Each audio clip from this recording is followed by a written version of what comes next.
эфире УИК через К. Как многим известно, интернет был разработан в Америке под эгидой военного ведомства. Но при этом мало кто знает, что в Советском Союзе тоже велись аналогичные секретные разработки. Например, в Ижевске на базе одного из институтов в рамках этих работ разрабатывалась технология поиска информации в сети. Разработка шла очень успешно, и к началу 90-х технология позволяла уже могла уже понимать голосовые запросы, сказанные на обычном русском языке. Единственное, в конце, после завершения запроса, надо было сказать ключевое слово «найди». Но после развала Советского Союза все работы в области советского интернета были заморожены. Но, как нам стало известно совершенно недавно, поисковые технологии, разработанные в Ижевске, не были просто так сданы в архив. Одна созданная в 90-х годах молодая ижевская компания, занимавшаяся производством шкафов-купе, смогла их использовать. Они встроили поисковые технологии в свои шкафы-купе, и тем самым владельцы этих шкафов смогли гораздо проще находить затерявшиеся в шкафу мелкие вещи, например, парные носки.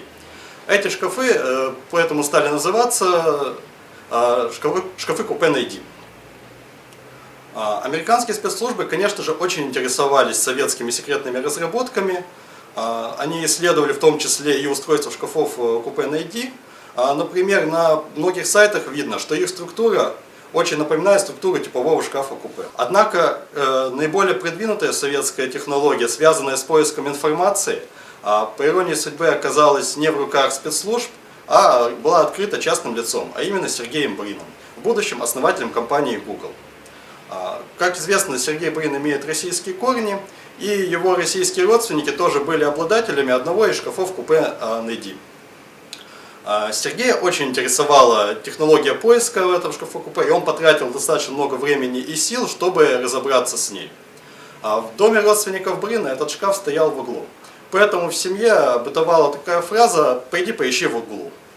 Но так как Брин уже порядком подзабыл русский язык, а его родственники практически не знали английского, то они вынуждены были общаться с Сергеем на смеси слов из двух языков.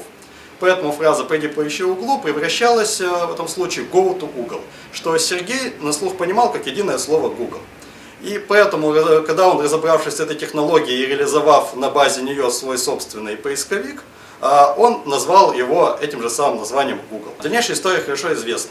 Мы связались с представителями группы компании «Найди», чтобы получить у них информацию по этому вопросу, но ни подтверждений, ни опровержений не поступило. Мы продолжим изучать этот вопрос, собирать информацию, и как только нам станет известно что-то новое, мы с вами немедленно поделимся. А пока всего вам доброго, успехов и удачного поиска в сети.